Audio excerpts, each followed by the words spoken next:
Voltaire não podemos esperar. Martin Luther King. Parte 5. Um novo dia em Birmingham. Na quarta-feira, 3 de abril de 1963, o jornal de Birmingham apareceu nas bancas.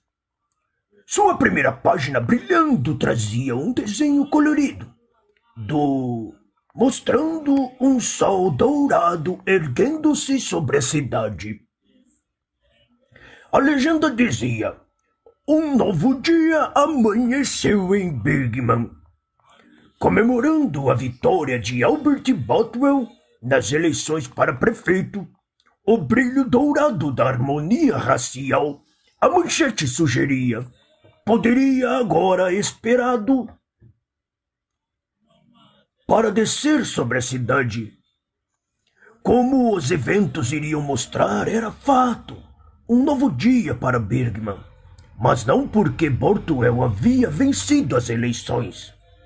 Apesar de todo o otimismo expresso na imprensa, os outros lugares estávamos convencidos de que Albert Botwell era, na apropriada frase de Friedrich Shuttlesworth, apenas um Bull Connor digno.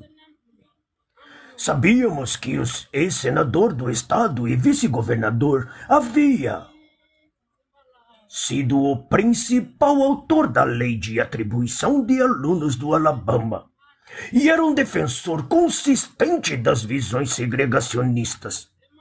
Alguns dias após a eleição, sua declaração de que nós, cidadãos de Birmingham, não respeitamos e nos entendemos, mostrou que ele não defendia nada sobre os 2/5 dos cidadãos de Birmingham, para quem mesmo a segregação polida era respeito.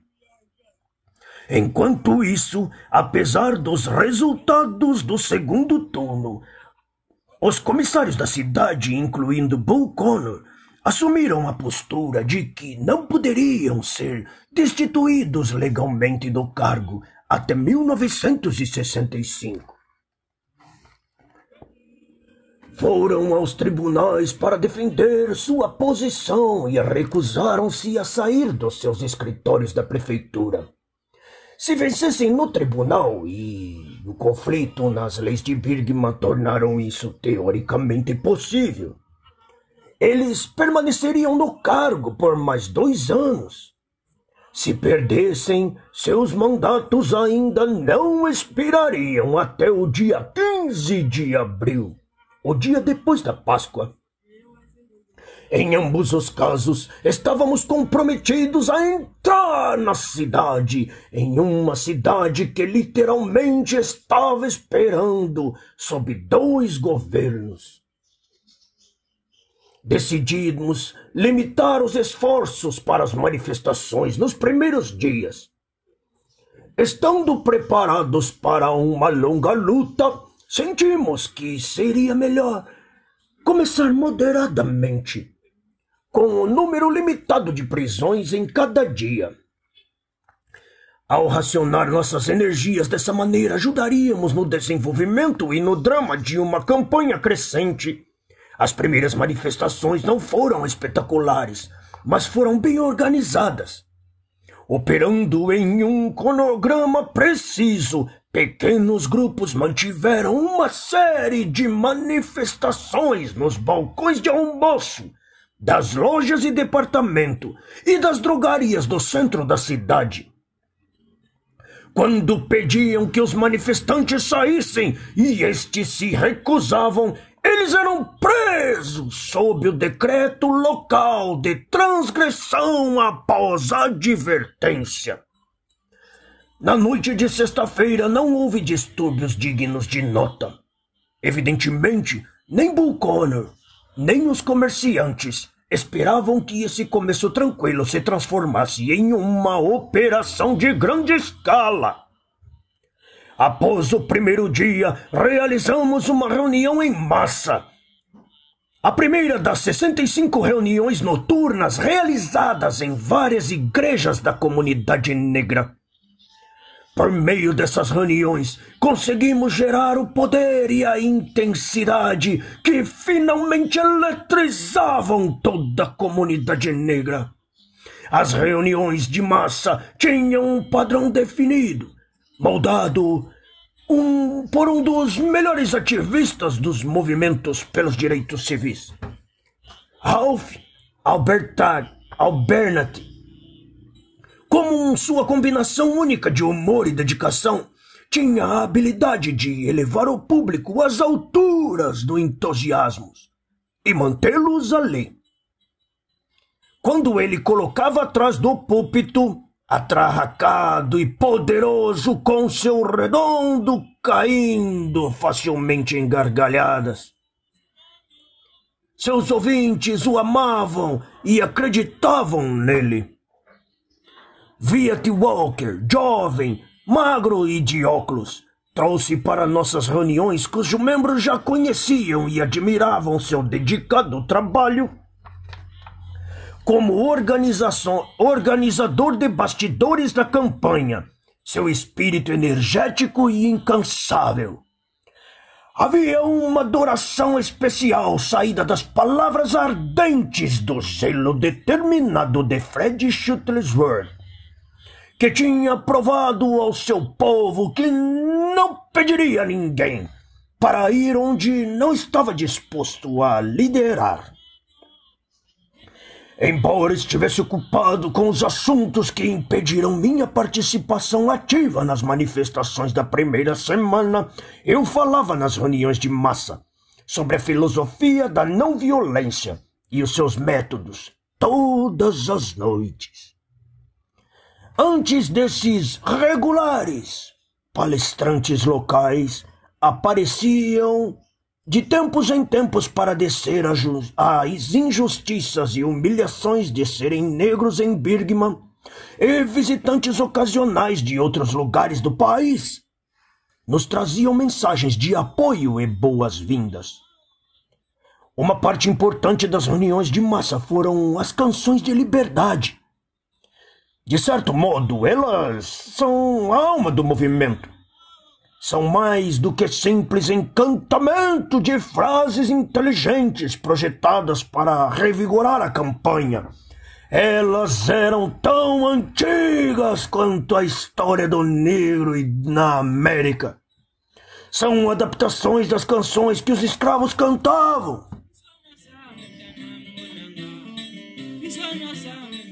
Canções de tristezas e de gritos de alegria. Os hinos da batalha e os hinos do nosso movimento. Eu tinha ouvido as pessoas falarem sobre a batida do ritmo, mas no movimento somos tão inspirados por suas palavras. Woke up this morning with my mind tired on freedom. É uma frase que não precisa de música para mostrar seu argumento. Cantamos as canções de liberdade pela mesma razão que os escravos as cantaram, porque também estamos no cativeiro e as canções adicionam esperança à nossa determinação de que venceremos, preto e branco unidos. Nós venceremos algum dia. Estive em uma das reuniões com centenas de jovens e participei, enquanto eles cantavam I ain't gonna let nobody turn me around. Não é apenas uma canção, é uma determinação.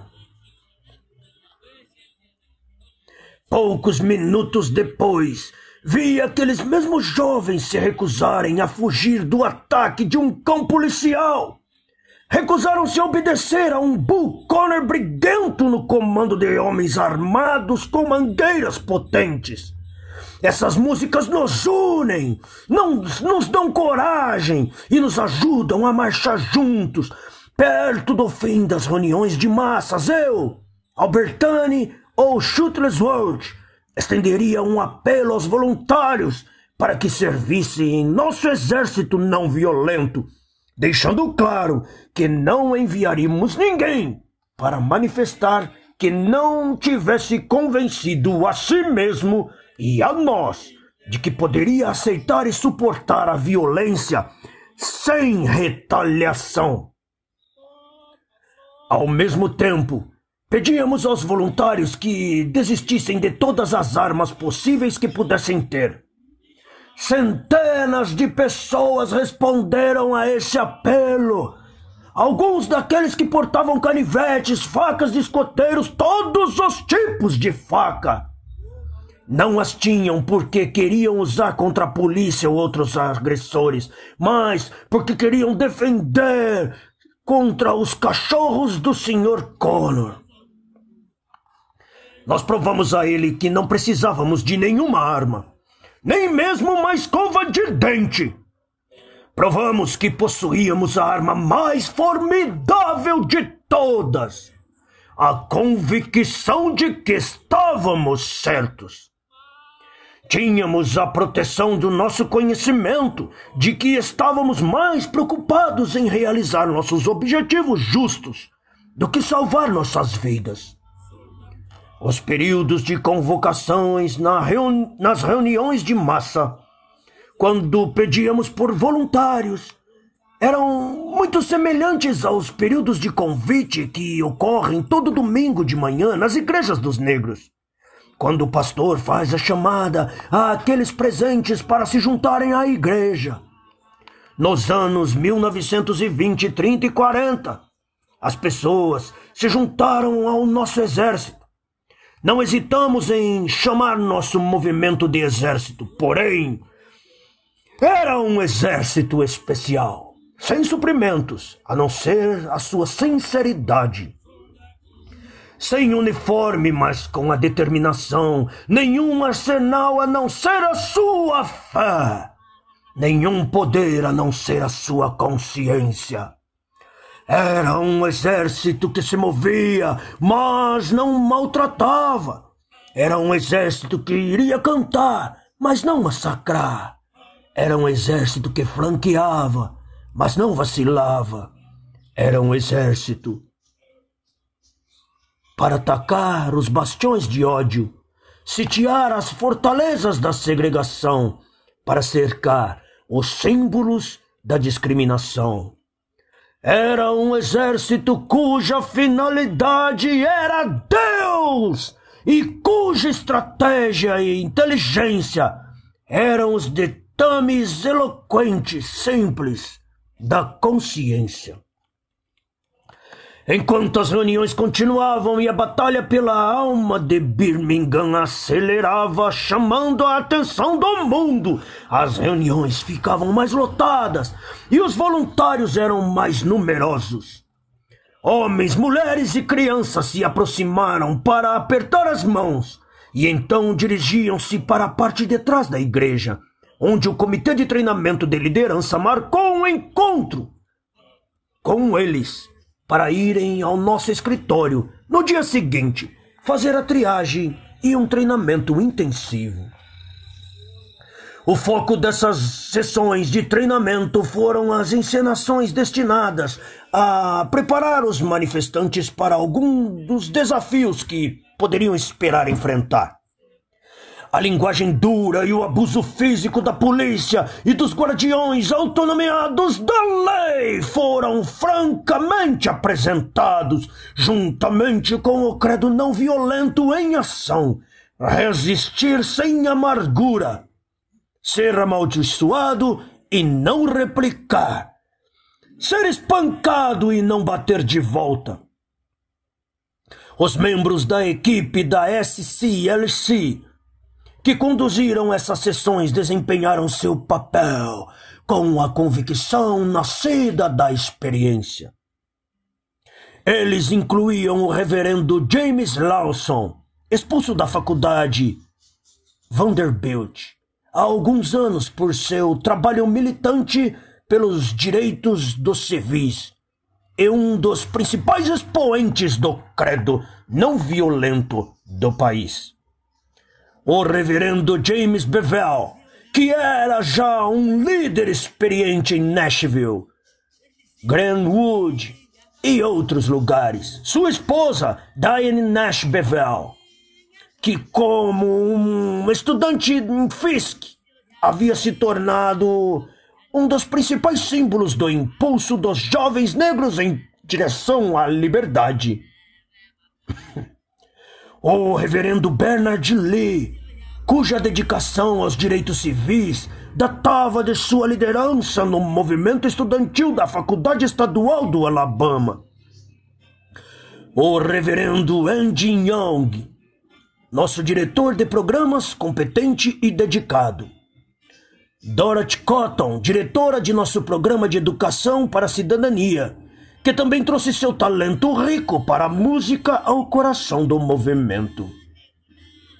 Nem todos que se voluntariavam poderiam passar em nossos testes rigorosos para servir nas manifestações. Porém, havia muito a ser feito. Muito além do ato dramático de apresentar um corpo nas marchas. Havia tarefas a serem executadas, telefonemas a serem feitos, digitação e tantas outras coisas. Se um voluntário não estava capacitado para marchar, era utilizado em uma das dezenas de outras maneiras para ajudar a causa. Cada voluntário era obrigado a assinar um cartão de compromisso que dizia: pelo presente eu me comprometo, a minha esposa e o meu corpo, ao movimento de não violência, portanto cumprirei os 10 mandamentos seguintes.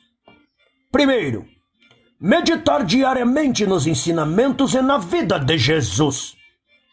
Segundo, sempre lembrar que o movimento não violento em Birmingham procura justiça e reconciliação, e não a vitória. Terceiro, andar e falar na prática do amor, porque Deus é amor. Quarto, orar diariamente para ser usado por Deus e para que todos os homens possam ser livres. 5. Sacrificar desejos pessoais para que todos os homens possam ser livres. 6. Direcionar as regras comuns da cortesia, tanto ao amigo quanto ao inimigo. 7. Procurar realizar um serviço regular para os outros e para o mundo. 8. Esforçar-se, abster-se da violência do punho, da língua ou do coração. 9. Esforçar-se para estar em boa saúde espiritual e corporal. E 10. Seguir as instruções do movimento e do capitão em uma manifestação. Eu assino este compromisso tendo considerado seriamente que faço e com determinação e vontade de perseverar. Nome, endereço, telefone, parente mais próximo e endereço do parente mais próximo. Além das manifestações, eu também poderei ajudar o movimento através de, entre parênteses, circule os itens apropriados. Fazer as tarefas, dirigir meu carro, arranjar comida para os voluntários, trabalho eclesiástico, fazer chamadas telefônicas, atender telefones, usar o mimeógrafo, digitar, imprimir cartazes, distribuir folhetos. Movimento Cristão do Alabama pelos Direitos Humanos, afiliada da SCLC em Birmingham, 505 Mayo North 17 Street, FL Shuttlesworth, presidente. Fim do panfleto.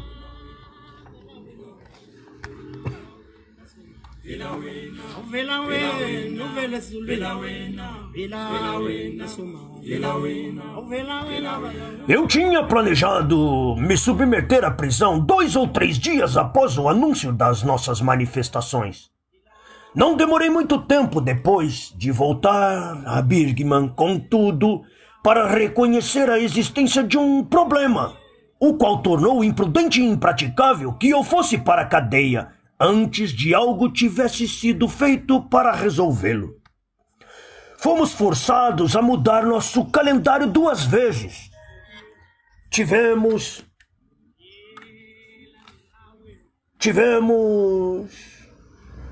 que fazer um retiro estratégico até depois do 2º turno e perdemos o contato com a comunidade por várias semanas. Havíamos retornado agora a uma cidade cuja estrutura de poder político estava dividida. Nós havíamos retornado para descobrir que nosso próprio povo não estava unido. Houve uma tremenda resistência ao nosso programa por parte de alguns ministros negros, empresários e profissionais da cidade. Essa oposição não existia porque aqueles negros não queriam ser livres. Isso existiu por várias razões.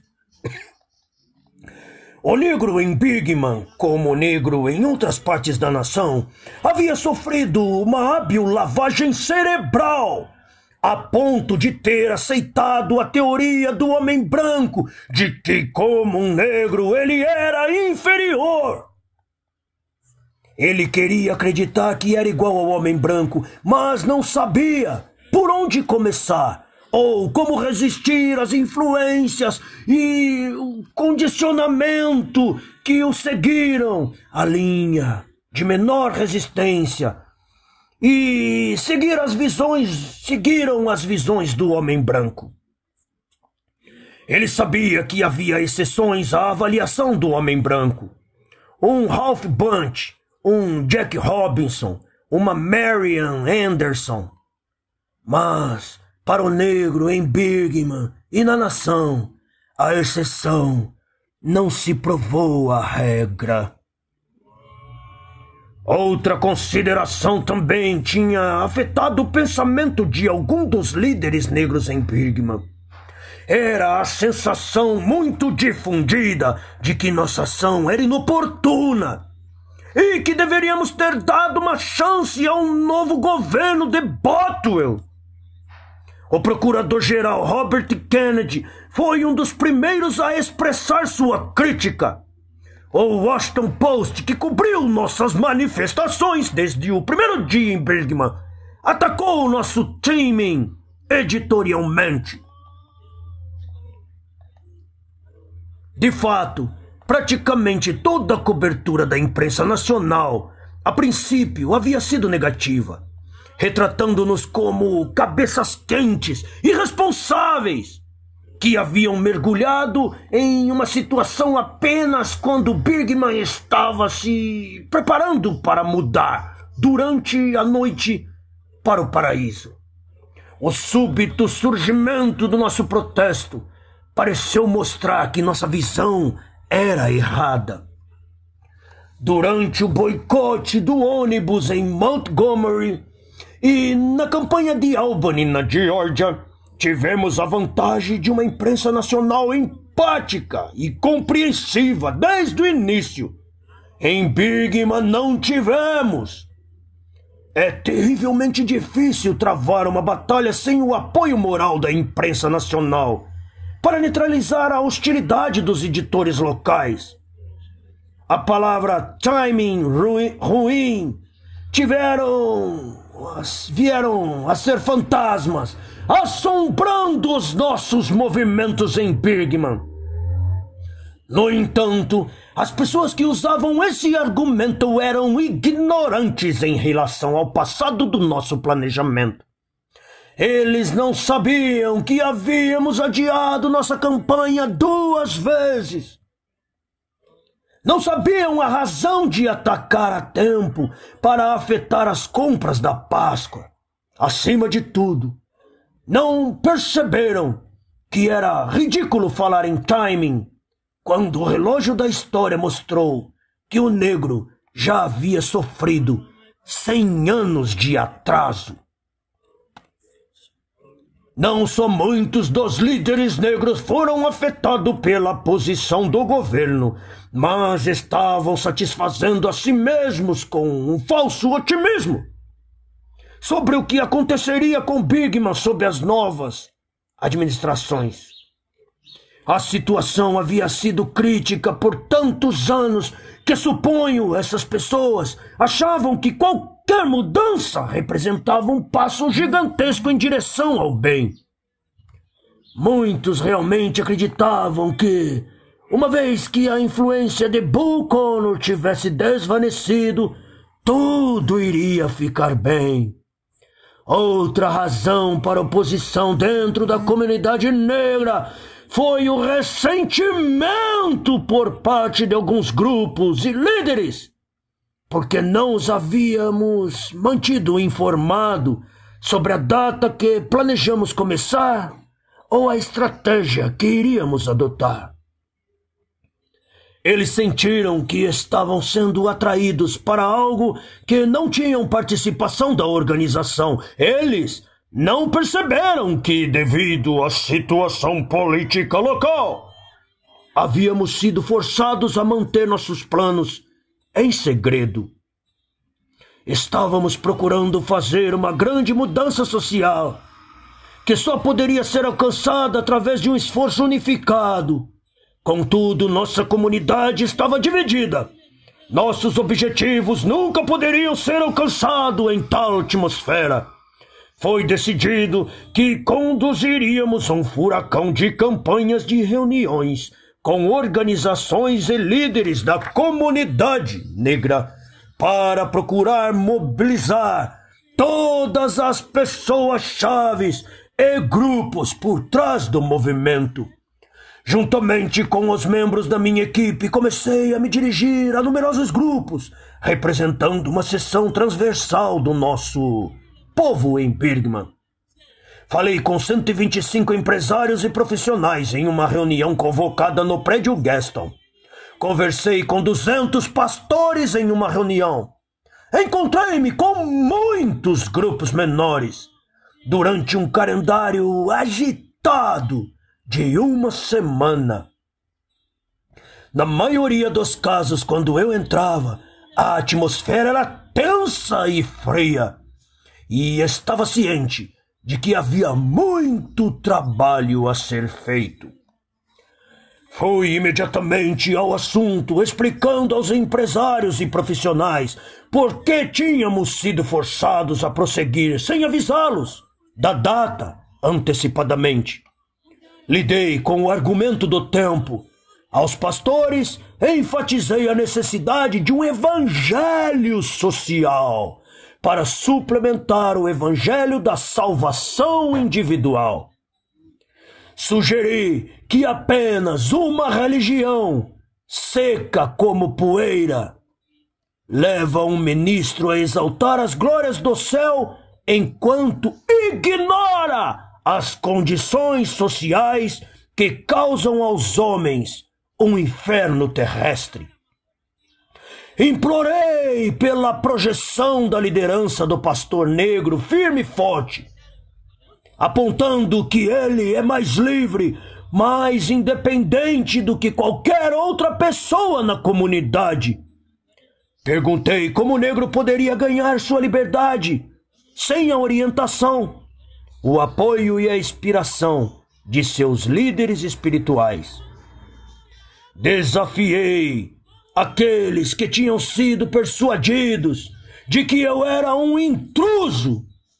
Assinalei que o movimento cristão pelos direitos humanos do Alabama, de Fred Shuttlesworth, era um afiliado da Conferência das Lideranças Cristãs do Sul, e que o grupo de Shuttlesworth havia pedido a SCLC para vir a Bigman, e que, como presidente da SCLC, eu tinha vindo com o interesse de ajudar um afiliado. Expedi ainda mais a acusação, cansada e desgastada de ser um intruso, que enfrentamos em cada comunidade em que fomos tentar ajudar. Nenhum negro, na verdade, nenhum americano é um forasteiro quando vai a qualquer comunidade para ajudar na causa da liberdade e da justiça. Nenhum negro é um forasteiro em qualquer lugar, independente de sua posição social, seu status financeiro, seu prestígio, sua posição, desde que a dignidade e a decência sejam negadas à criança negra mais humilde do Mississippi, do Alabama ou da Geórgia. A devastadora Revolução Negra, como resultado surpreendente em Bigman, revelou às pessoas de todo o país que não há forasteiros em todos estes 50 estados da América. Quando um cão policial enfiou suas presas no tornozelo de uma criança pequena em Bigman, ele enfiou as presas no tornozelo de todos os americanos. O sino da desumanidade não cobra pedágio para qualquer homem. Cobra de você, de mim, de todos nós. De alguma forma, Deus me deu o poder de transformar ressentimentos, suspeitas, medos e mal-entendidos que encontrei nessa semana em fé e entusiasmo. Falei vindo do meu coração e vieram endossos firmes e promessas de participação e apoio em cada reunião. Com a nova união que desenvolveu e agora derramou sangue novo em nosso protesto, os alicerces da velha ordem estavam condenados. Uma nova ordem estava destinada a nascer, e nem todos os poderes de intolerância ou Bull Connor poderia abortá-la.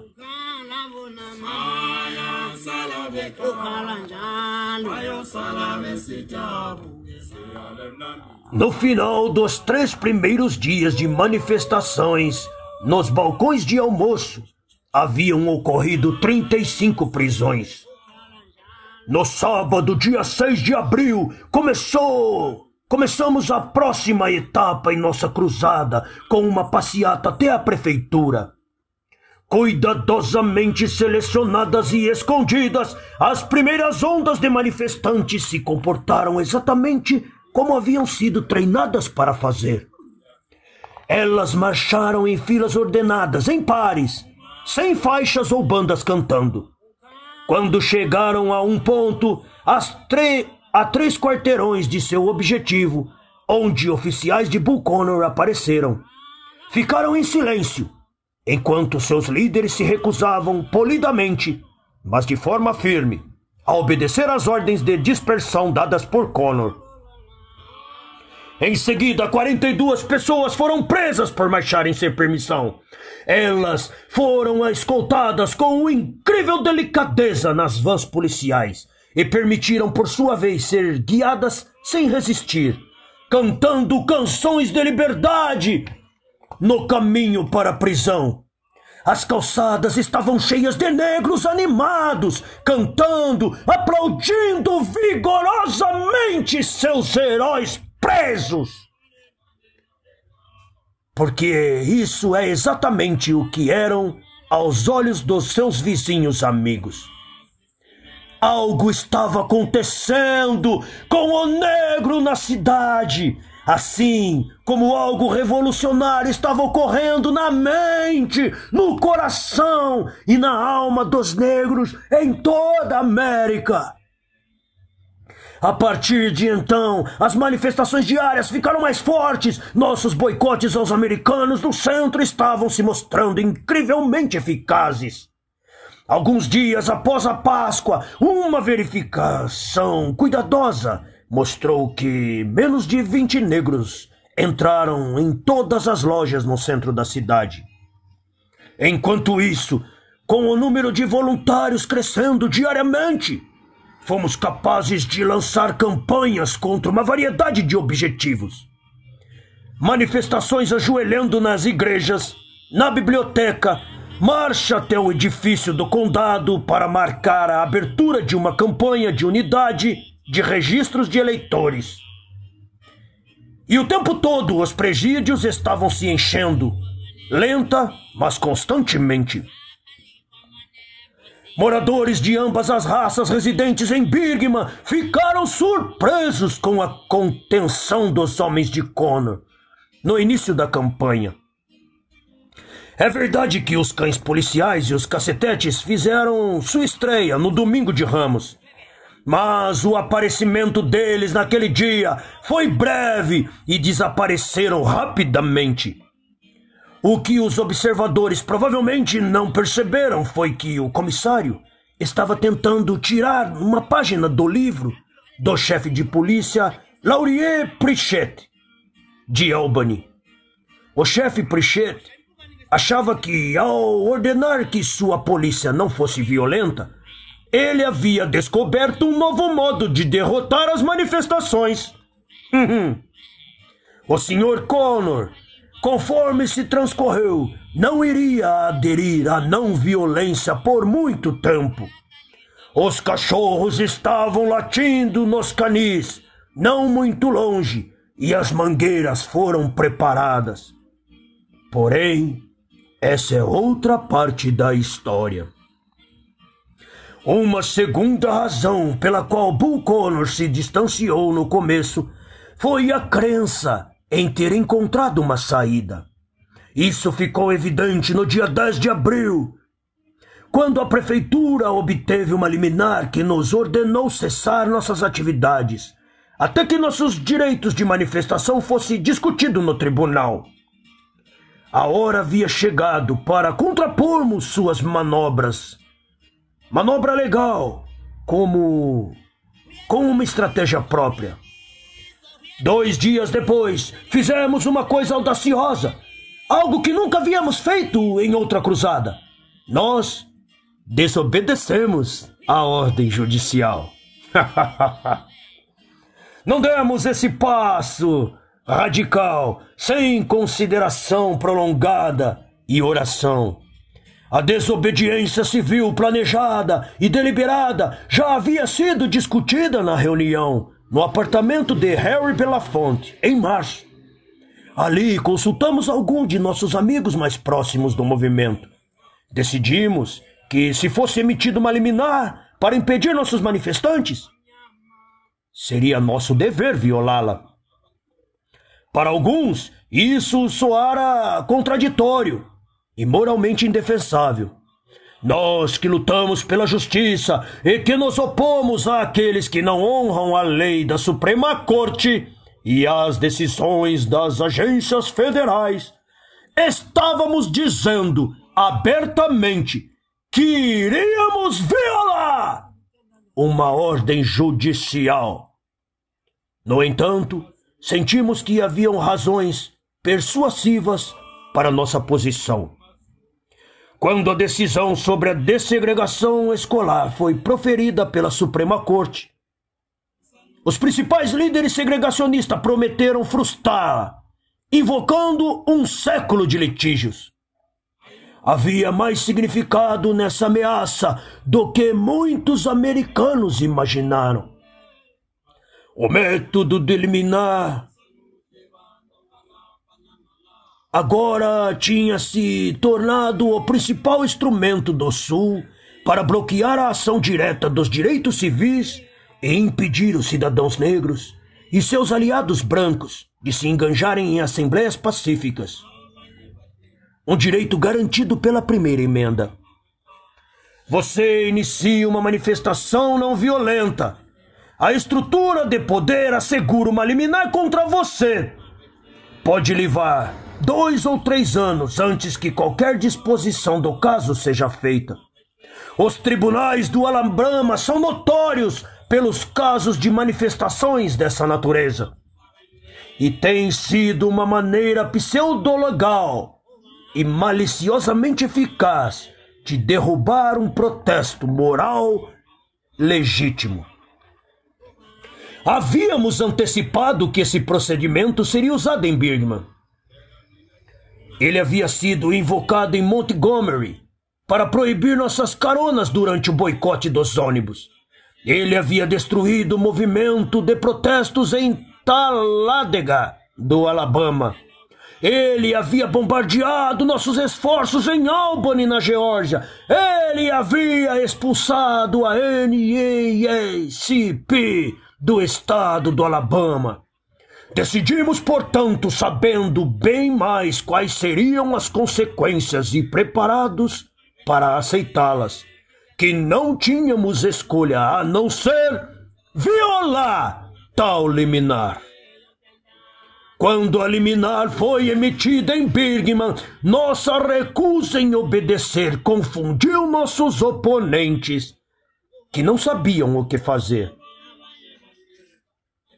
Nós não escondemos nossas intenções. Na verdade, anunciei nosso plano à imprensa, apontando que não éramos anarquistas apoiadores de ilegalidade, mas nos era evidente que os tribunais do Alabama tinham usado o processo judicial de forma ruim para perpetuar a injustiça e a segregação. Consequentemente, não poderíamos em sã consciência obedecer às suas conclusões. Eu pretendia ser um dos primeiros a dar o exemplo da desobediência civil. 10 dias depois que as manifestações começaram, entre 400 e 500 pessoas haviam sido presas. Algumas foram libertadas sob fianças, mas cerca de 300 permaneceram presas. Agora que o trabalho de unificação da comunidade negra havia sido realmente realizado, minha hora havia chegado. Decidimos que Sexta-feira Santa, devido à sua significância simbólica, seria o dia em que Ralph Alberton e eu iríamos apresentar nossos corpos como testemunhas pessoais nessa cruzada. Logo depois de anunciarmos nossa intenção de liderar a manifestação do dia 12 de abril e nos submetermos à prisão, recebemos uma mensagem tão angustiante que ameaçou arruinar o movimento.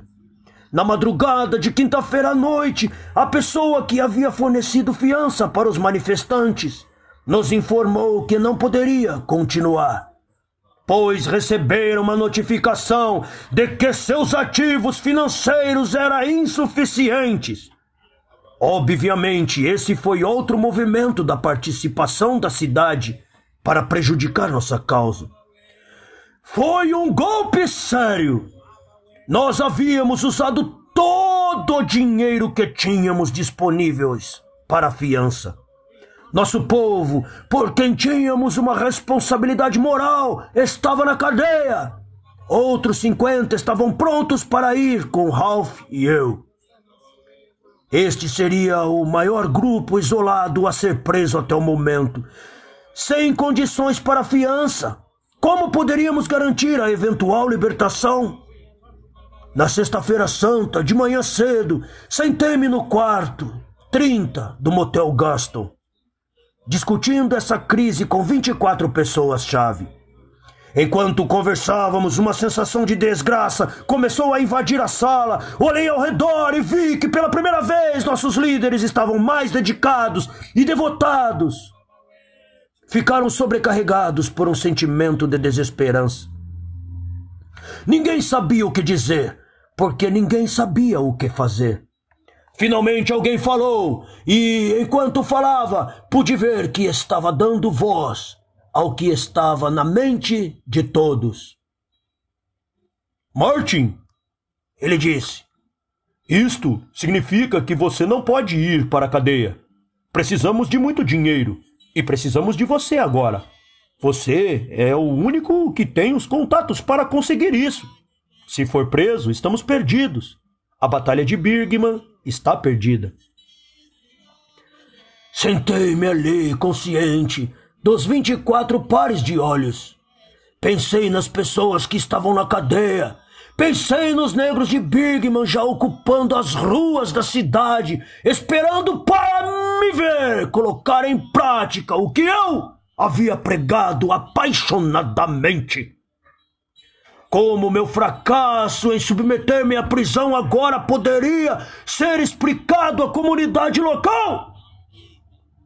Qual seria o veredito do país sobre o homem que havia encorajado centenas de pessoas a fazerem sacrifícios impressionantes e depois se excluiu? Então minha mente começou a correr na direção oposta. Suponha que eu vá agora para a cadeia. O que irá acontecer aos 300? De onde sairá o dinheiro para garantir sua libertação?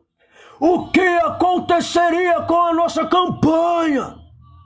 Quem estaria disposto a nos seguir para a cadeia, sem saber quando ou se sairia, para caminhar sob o sol de Bigman mais uma vez?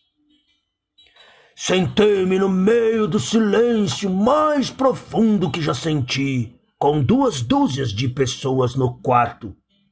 Chega um momento, na atmosfera da liderança, que um homem, cercado por amigos e aliados leais, percebe que se encontra face a face consigo mesmo. Eu estava sozinho naquele quarto lotado. Andei até o outro cômodo na parte de trás da suíte e fiquei parado no meio do quarto. Penso que também estava em pé, no centro de tudo que vinha à minha mente. Tudo que minha vida tinha me tornado. Pensei nas 24 pessoas esperando no cômodo ao lado. Pensei nas 300 pessoas esperando na prisão. Pensei na comunidade negra de Bigman esperando. Então minha mente pulou para além do Motel Gaston, para além da cadeia municipal, para além das fronteiras municipais e estaduais. E pensei nos 20 milhões de pessoas negras que sonharam que um dia iriam ser capazes de cruzar o Mar Vermelho da injustiça e encontrar seu caminho para a terra prometida da integração e liberdade. Não havia mais espaço para dúvidas. Tirei minha camisa e calça, coloquei as roupas de trabalho e voltei para o outro quarto para dizer que havia decidido ir para a cadeia. Eu não sei o que irá acontecer, não sei de onde virá o dinheiro, mas eu tenho que fazer um ato de fé. Virei-me para Ralph Albertani e disse: sei que deseja estar em seu púlpito no domingo da ressurreição, irmão Ralph, mas estou pedindo para que você vá comigo. Conforme Ralph se levantou sem hesitação, todos deram as mãos e 25 vozes do quarto, 30 do Motel Gaston em Bigman, Alabama, cantaram o hino de batalha do nosso movimento. We shall overcome. Dirigimos do motel até a igreja Zion Hill, onde a marcha iria começar. Muitas centenas de negros acabaram nos vendo e uma grande esperança cresceu dentro de mim quando vi aqueles rostos sorrindo em aprovação enquanto passávamos. Parecia que todos os policiais de Bigman haviam sido enviados para a área. Deixando a igreja, acompanhados pelo restante do nosso grupo de 50 pessoas, começamos a caminhar pelas ruas proibidas que levavam ao setor do centro da cidade. Foi uma linda marcha. Fomos autorizados a andar mais longe do que a polícia jamais havia permitido antes. Caminhamos por 7 ou 8 blocos. Ao longo de todo o caminho, negros se enfileiravam nas ruas. Estávamos cantando e eles se juntavam a nós. Ocasionalmente, o canto das calçadas era intercalada com explosões e aplausos. Conforme nos aproximamos do centro da cidade, Bull Connor ordenou que seus homens nos prendessem. Ralph e eu fomos arrastados por 2 policiais musculosos segurando nas costas de nossas camisas. Todos os outros foram prontamente presos. Na cadeia, Ralph e eu fomos separados de todos os outros e mais tarde, um do outro. Por mais de 24 horas fiquei em confinamento solitário sem comunicação. Ninguém tinha permissão de me visitar, nem mesmo meus advogados. Essas foram as horas mais longas, mais frustrantes e desconcertantes que vivi. Não tendo contato de nenhum tipo, eu estava cercado por preocupação. Como havia sido o movimento? Onde Fred e os outros líderes receberiam o dinheiro para liberar nossos manifestantes? O que estava acontecendo com a moral da comunidade negra? Não sofri brutalidade nas mãos dos meus carcereiros. Alguns dos funcionários da prisão eram grosseiros e abusivos, mas isso era de se esperar nas prisões do Sul. Todavia, o confinamento na solitária foi suficientemente brutal. De manhã o sol nascia enviando raios de luz através da janela no alto da cela estreita, que era minha casa. Você nunca saberá o significado da escuridão total, até que tenha ficado em tal calabouço, sabendo que a luz do sol está fluindo no alto e ainda vendo apenas a escuridão abaixo. Você pode ter pensado que eu estava nas garras de uma fantasia provocada pela preocupação. Realmente me preocupei, mas havia mais na escuridão do que um fenômeno conjurado por uma mente preocupada. Qualquer que fosse a causa, o que permaneceu foi o fato de que eu não conseguia ver a luz.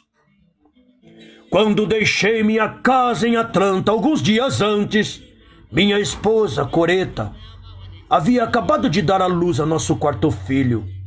Por mais feliz que tivéssemos com a nova menininha, Coretta ficou desapontada por sua condição de não permitir que me acompanhasse.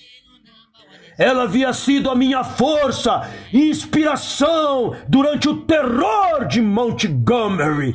Ela havia sido ativa em Albany, na Geórgia, e estava se preparando para ir para a cadeia com as esposas dos outros líderes de direitos civis ali, pouco antes da campanha terminar. Agora, ela não somente estava confinada em nossa casa, como também lhe havia sido negada a consolação de um telefonema do marido. Na segunda-feira, após a prisão, ela decidiu que deveria fazer alguma coisa, lembrando-se do apelo de John Kennedy, que John Kennedy lhe fizera quando foi preso na Geórgia durante a campanha eleitoral de 1960. Fez uma ligação para o presidente. Dentro de alguns minutos, seu irmão, o procurador Robert Kennedy, telefonou de volta. Ela lhe disse que sabia que eu estava em confinamento solitário e temia pela minha segurança. O procurador-geral prometeu fazer tudo o que pudesse para aliviar minha situação. Poucas horas depois de Palm Beach, o próprio presidente Kennedy telefonou para Coretta e assegurou-lhe que investigaria o assunto imediatamente. Aparentemente, o presidente e seu irmão fizeram ligações para as autoridades em Birmingham, pois imediatamente depois que Coretta ouviu as promessas deles, Meus carcereiros me perguntaram se desejava ligar para ela. Após a intervenção do presidente, as condições mudaram de forma considerável.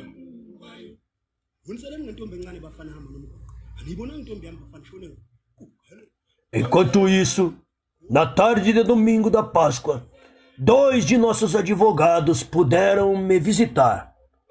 Orzel Billingsley e Arthur Shores. Eles disseram que Clarence B. Jones, meu amigo e advogado, viria de Nova York no dia seguinte.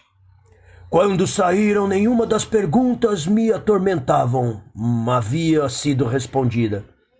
Mas quando Clarence Jones chegou no dia seguinte, antes que eu pudesse dizer como estava feliz em vê-lo, ele disse algumas palavras que tiraram um grande peso do meu coração. Harry Belafonte conseguiu arrecadar $50 mil para as finanças e para as fianças. Está disponível imediatamente e ele diz que irá arrecadar o que mais você precisar. Achei difícil de dizer o que senti. As mensagens de Jones me trouxe mais do que alívio da preocupação imediata com dinheiro. Mais do que gratidão pela lealdade de amigos distantes. Mais do que a confirmação de que a vida do movimento não poderia ser apagada. O que me silenciou foi um profundo sentimento de admiração. Estava ciente de um sentimento que esteve presente todo o tempo abaixo da superfície da consciência. Pressionado sob o peso da preocupação com o movimento, eu nunca tinha estado verdadeiramente em um confinamento solitário. O companheirismo de Deus, não para a porta de uma cela de prisão. Eu não sei se o sol estava brilhando naquele momento, mas sei que pude ver a luz mais uma vez.